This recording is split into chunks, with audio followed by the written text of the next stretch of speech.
waliwo ba political failures abali matuga abana Uganda nga babagamba ebigambo bino ti BobiWine bino byatambula is wasting resources lwakuba babeera okumpi bankola bubi singa omukwata n'omubuuza okay if he's wasting resources then lwaki Museveni amuyimiriza lwaki Museveni naye ajjayo resources okola ki okusabotaginga wasting resources atenga BobiWine singa aba wasting resources it would be in Museveni's advantage oganti aha kaberewo a wasting resources singa mubimbuliza Museveni katika nkubulire ebintu bino ati omuntu alina influence because amanyi what influence does mukaseera abaliwo mbiseera ebi batunyumiza ne batugamba mukaseera nga alina ebintu bibiri influence ne power yagamba ka abantu ne bayingira banka nakakadde ne bavaayo nakasanvu ngate buli avaayo teyemulugunya ng'omutima gumuli wamu aga president agambye so he knows what influence does kati BobiWine okutambula essaawa eno mukaseera nga Museveni akimanyi ensi yonna emukooye amanyi kyekisobola okuvaamu. That's why nakoze video yange calling upon unity mu activities ngezo nga njagala ababaka babeere united okubeera mwezi activities because webanga abantu bakeera ne babalonda kitegeeza babakiririzamu mwina influence you can influence the society ekyo Museveni akitya yensonga lwaki era gwolaba yeebuzaabuza ngoyo manya wa Museveni kuba Museveni ekyo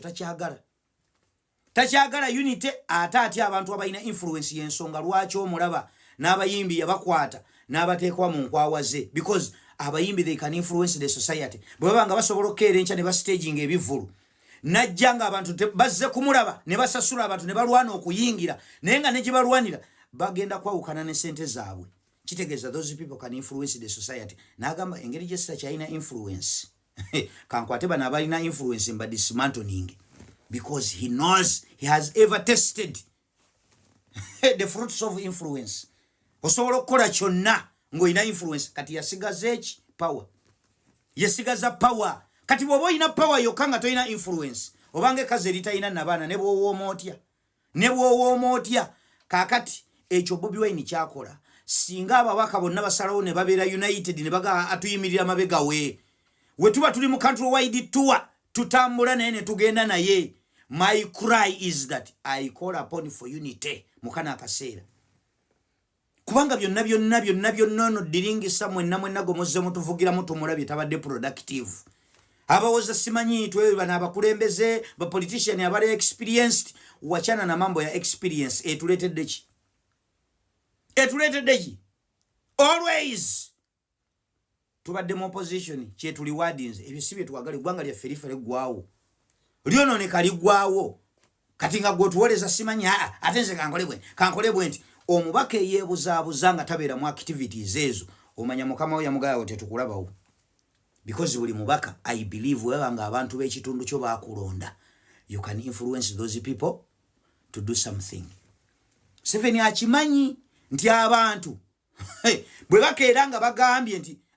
ababaka bagambye omukulembeze ayogedde n'abayimbi bazze ne bagamba abantu bawulira nti abo bagambye bagamba bugambi atawo bagamba ate ffe tuba tulina kyetulala ekirala kyetuddamu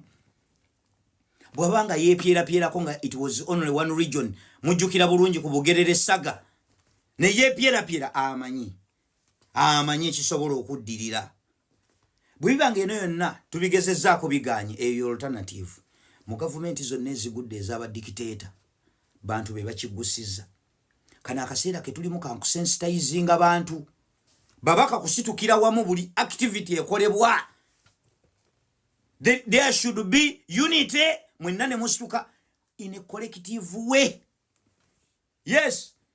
ababaka bagamba ebigambo bino bimuwozambu ababaka balina kubeera mu parliament bwe babaddeyo kyekiri productive kye tubafunyemu eyo kebeerenga ttulu ebeerawo ekituwa enkizo okubeera nga musigala mu pule nga bannabyabufuzi nga bapolitician nti kisobola okuwa obuyinza ne right okutambula ng'okola activities naye ebyo bye muddamu simanyi fe ababaka tetulina kutambula bwe